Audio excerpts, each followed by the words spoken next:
जब तक प्रभु का नाम जपने की बात आप अपने हृदय में नहीं लाते, तब तक अन्य कोई साधन आपको दुखों से नहीं बचा सकता। पक्का मानो, ये किसी पक्षपात की बात नहीं है। कलेर दोष निधे राजन नस्ति हेको महान गुण कीर्तना देव कृष्णस्य मुक्त बंधा परम ब्रजेत। बड़ा विचित्र खेल है। सबको शास्त्रों का सम्यक स्वाध्याय करना चाहिए, तभी पता चलता है कि हम जो सुन रहे हैं वो सही सुन रहे हैं या गलत सुन रहे हैं। आजकल बहुत गलत भी सुनाया जाता है। हमें लगता है कि थोड़ा श्रवण इंद्रिय को बचाया जाए। कलिर दोष निधे राजन, कलयुग का यह दोष है, अपने को भगवान और भगवान को ना मानना। क्यों? दुर्गति इसी से तो होगी। भगवान को जिसने भगवान माना और तन्मय हो गए तो स्वयं भगवत स्वरूप हो गए, ये हम बात मानते। तस्मित तज्जने भेदा भावात, भगवान में तन्मय हो गए तो भगवान के स्वरूप हो गए। भगवान से अलग आप लोगों को शायद इस बात का पता ना हो, जब गंगा जी की बाढ़ आती है तो विशाल धारा हो जाती है, और जब घटती है तो 2-3 भाग हो जाते हैं। तो प्रधान धारा से जो भाग अलग हो गया उसका विज्ञजन, शास्त्र ज्ञानी जन आचमन भी नहीं करते, स्पर्श। उसको जानते हो क्या कहते हैं? गंगौघ, गंगा का पाप।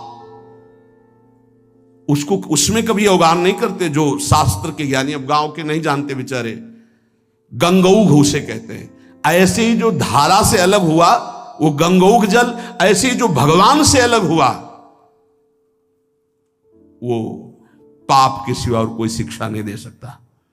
कौन ऐसा आज तक ज्ञानी प्रकट हुआ भूमंडल पर जिसने भगवान की सत्ता को न माना हो? 2 प्रकार से भगवान का भजन होता है, एक निराकार, एक साकार। सगुण साकार, निर्गुण निराकार मानते हैं। वही निरंजन मायातीत है, वही त्रिगुण माया को रचता है, और वही योग माया के द्वारा प्रकृति को अधीन करके अपने रूप को प्रकाशित करता है। बहुत कुछ लोग बहुत बाक चापल्यता कि फिर तुम नारायण को मानते हो, हरि को मानते हो। मान लो ब्रह्मा के पिता भगवान विष्णु, तो विष्णु के पिता कौन है बताओ? विष्णु के पिता कौन? मूल का कोई मूल होता है क्या? श्री कृष्ण चंद्र जो गीता में कह ऊर्ध्व मूलो मधा शाखा, समझ में नहीं आ रहा। मूल का कोई मूल होता है? मूल का तो सबका मूल वो खुद है। शंकर जी के ब्याह में वेद ही ब्राह्मण रूप धारण करके स्वस्थ वाचन हरि ओम, फिर शाखोच्चार बोला जाता है अंबा पार्वती जी के साथ। आपका नाम, पार्षद खड़े थे, देवाधिदेव महादेव। बाप का नाम शाखोच्चार में बोला जाता है। महादेव जी ने इशारा किया, चतुर्मुख ब्रह्मा जी बैठे, बोलो पितामह है ना ब्रह्मा जी। बाबा का नाम, बोले हरि को बोल दो, बोले हरि। पर बाबा का नाम, बोले शिव। बोले तो पहले बेटे का नाम बोला था, तो बेटे भी हम ही है, बाप भी हम ही, पर बाबा भी हम ही है। कैसे जानोगे इनको? अरे यही है, सबके मूल है। बहुत बचने की जरूरत है, बहुत बचने की। बड़ा संस्कार पड़ता है। कुसंग से बचिए। ये जैसे सत्संग का प्रभाव होता है, ऐसे कुसंग का प्रभाव होता है। ए भाई, हर कण में भगवान है। आप जब भगवत भावना करते हो तो आप जहां से भावना करते हो वहीं से भगवान आपको अनुभव करा देंगे। आज आप पत्नी की भावना करते हो तो मेरे प्राणनाथ पत्नी के रूप में है। जब वो अंदर से चले जाएंगे तो आप पत्नी के शरीर को 24 घंटे नहीं रख सकते अपने पास, क्योंकि मेरे प्राणनाथ अंतर ध्यान हो गए। वही हैं, कण कण में हैं। बस हमें लगता है कि सत्संग की आड़ में कुसंग जो होता है उससे बचना चाहिए। श्री सुखदेव जी से बड़ा कोई ज्ञानी है? जिन्होंने बरहापीडम नटवर बपुः कर्णयो कर्णिकारम बिभ्रदवासा कनक कपिशम वैजयंतीम च मालाम रंधान वेणुरधर सुधया पूरयन गोप वृंदे। जो ये शोभा सुन करके 18,000 श्लोक, जो अपने ब्रह्म स्वरूप पिता भगवान व्यासदेव के पुकारने पर पीछे नहीं मुड़े और श्लोक सुनने पर उन्हीं के चरणों में बैठकर 18,000 श्लोक सुने, वो श्री कृष्ण क्या है?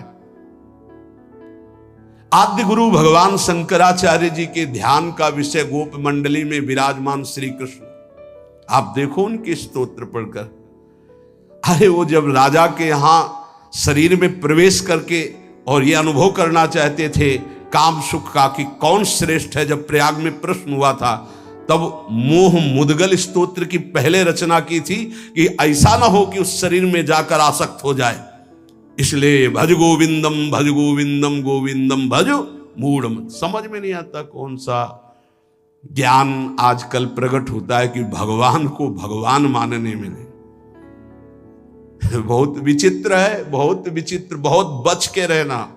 श्रवणेन्द्री को कलेर दोष निधे राजन नस्ति हे क्रो महान गुणहा, इसमें सब दोष ही दोष का आपको मेला मिलेगा। महान गुण एक है, श्री कृष्ण कीर्तनस्य। नाम कीर्तन नाम जप अगर नहीं है तो बुद्धि को शुद्ध करना है। कौन ऐसा है जो परब्रह्म परमात्म तत्व भगवान श्री राम श्री कृष्ण भगवान श्री शिव को नहीं जानता है? कौन ऐसा ज्ञानी आज तक हुआ? हमें तो ऐसा नहीं मिले।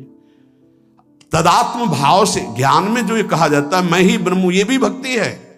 स्वरूपानुसंधान, तदात्म भाव, एक ही भाव, प्रभु में तन्मय भाव होकर के एक ही भाव से वो परम पद को प्राप्त होते। कोई निषेध नहीं है, सिद्धांत है। बूंद कभी समुद्र नहीं बन सकती, पर समुद्र में गिर जाए तो समुद्र हो जाएगी, पक्का। आज तक कोई महात्मा सूर्य बन के दूसरा चमका हो तो हमें बताना। एक प्रकृति की रचना के नियम का कोई परिवर्तन नहीं कर सकता। तरंग लय हो गई समुद्र में, वो समुद्र ही है, इसमें कोई संशय नहीं। पर तरंग समुद्र की रचना कर दे, ऐसी आज तक कहीं कोई बात नहीं सुनी गई। हम ब्रह्माकार वृत्ति करके ब्रह्म स्वरूप में लीन हो गए, ये सत्य बात है। लेकिन जिस प्रकृति की रचना को तुम देख रहे हो उसी ब्रह्म का ये ऐश्वर्य है। भला इसका कोई परिवर्तन करके दिखा दे। बहुत बहुत चाहे जितना तपस्वी ज्ञानी ध्यानी, विश्वामित्र जी ने थोड़ा प्रयास किया कि नए स्वर्ग की रचना करके त्रिशंकु को भेजूंगा, वहां से धक्का लगा दिया। आज तक ऐसे हिलगा हुआ है त्रिशंकु, ना नीचे उतार पाए ना ऊपर भेज पाए। नई सृष्टि की रचना करना, लेकिन कौन कर सकता है? भगवान के सामने किसी की नहीं। उनकी इस प्रकृति का कौन परिवर्तन कर? ऐसे ऐसे महात्मा हुए, समुद्र को अंजुली में पी गए, लेकिन परिवर्तन कर सकते? रात दिन पूरी प्रकृति का परिवर्तन है। उस ब्रह्म का चिंतन करके उसमें लीन हुआ जाता है। इसका मतलब नहीं कि मैं ब्रह्म हूं और सब निंदा स्तुति करके भगवद विग्रहों की, भगवद अवतारों की, इनकी, ऐसा नहीं कि भगवद अवतार का उपासना करने वाला निराकार तत्व को नहीं जानता है, ऐसा ना समझा जाए। गोपीजन महाप्रेम स्थिति में है, इनसे बड़ा प्रेमी कौन होगा? सगुण साकार का, सगुण साकार का इनसे बड़ा प्रेमी कौन होगा? यथा ब्रज गोपिका नाम। और क्या बोल रहे? न खलु गोपिका नंदनो भवा नखिल देहिना मंत्रात्मदृक्। आप केवल यशोदा नंदन नहीं है, मैं जानती हूं आप सबके हृदय में विराजमान आत्म तत्व है। क्या आत्म तत्व? किस रूप में? निराकार। आप सबके हृदयों में विराज। कौन सा ऐसा भक्त है जिसको यह ज्ञान ना हो जाता हो? इसलिए सर्वेशाम भगवान नाम समानो महिमा पिचेत तथापि स्वाप्रियाणाम तो स्वार्थ सिद्धि सुखम भवेत। बहुत ध्यान से सुनना। विभिन्न रुचि लोकानाम क्रमात् सर्वेषु नामसु प्रीता संभवेत्तानि सर्वाणि शिव प्रियाणि ही। यद्यपि हमारे प्रभु के नाम सब महान महिमा में हैं, किसी भी नाम की कोई भी नाम जापक अन्य नामों की निंदा न करे, नहीं तो जो नाम जप करता है उसका प्रभाव नहीं पड़ पाएगा। सिद्धांत को समझिए।